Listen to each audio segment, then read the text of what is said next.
कानूनों और किसानों की विभिन्न समस्याओं को लेकर आज गन्ना सोसाइटी प्रांगण में पश्चिम प्रदेश मुक्ति मोर्चा ने एक पंचायत की। पंचायत में पहुंचे बसपा सांसद हाजी फजलुर रहमान ने बताया कि यहां पर किसान कृषि कानूनों की वापसी और एमएसपी पर भी एक कानून बनाया जाए।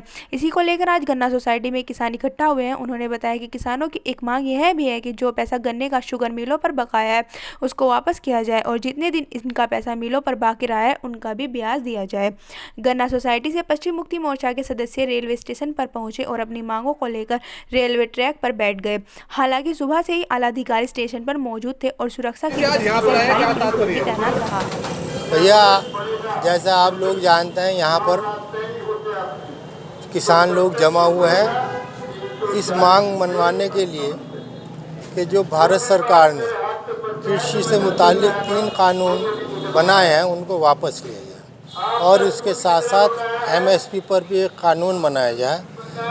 इसी सिलसिले में यहाँ पर किसान लोग जमा हुए हैं और इसके साथ साथ किसानों की एक और भी मांग है कि जो पैसा गन्ने का शुगर मिलों पर बकाया है उसको वापस किया जाए और जितने दिन इनका पैसा मिलों पर बाकी रहा है उसका ब्याज भी दिया जाए। किसकी मांग करनी? क्या कहें किसान अभी तक यहाँ पर दिल्ली में डटे हुए हैं, तीनों कानून वापस लेने के संबंध में क्या कहेंगे? और किसानों की मांग है कि उसको वापस लिया जाए। दिल्ली में किसान अभी भी डटे हुए हैं, सरकार मांग नहीं मान रही है, तो क्या कहें? भैया, ये हक है किसानों का और आम आदमी का। ये हमारे कानून ने हक दिया है कि अपनी बात मनवाने के लिए कितने दिन तक भी आंदोलन कर सकते हैं, उसकी कोई पाबंदी नहीं है। अभी पंजाब में हाल ही चुनाव में भाजपा की करारी हार हुई है, इसके बारे में क्या कहना चाहते हैं आप? देखिए, इससे भाजपा को सबक लेना चाहिए।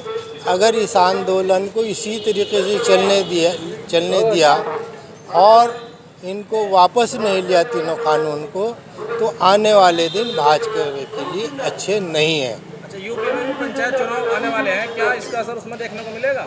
100% मिलेगा, उसका अंदाज़ा आपको है, इन लोगों को भी है, लेकिन ये ज़िद के अंदर और सरमाएदारों के दबाव में इस कानून को वापस लेने नहीं जा रही है, जो कि हमारे लिए और सबके लिए शर्म की बात है।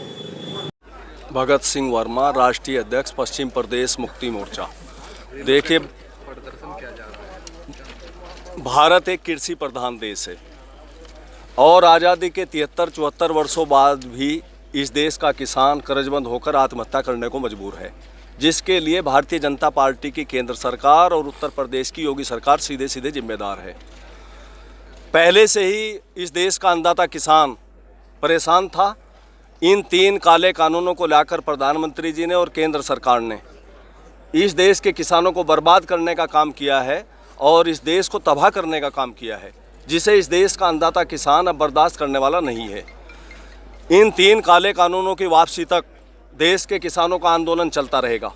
हम उत्तर प्रदेश सरकार की यदि बात करें तो उत्तर प्रदेश सरकार ने गन्ने का 1 रुपया कुंटल रेट भी इस बार नहीं बढ़ाया है।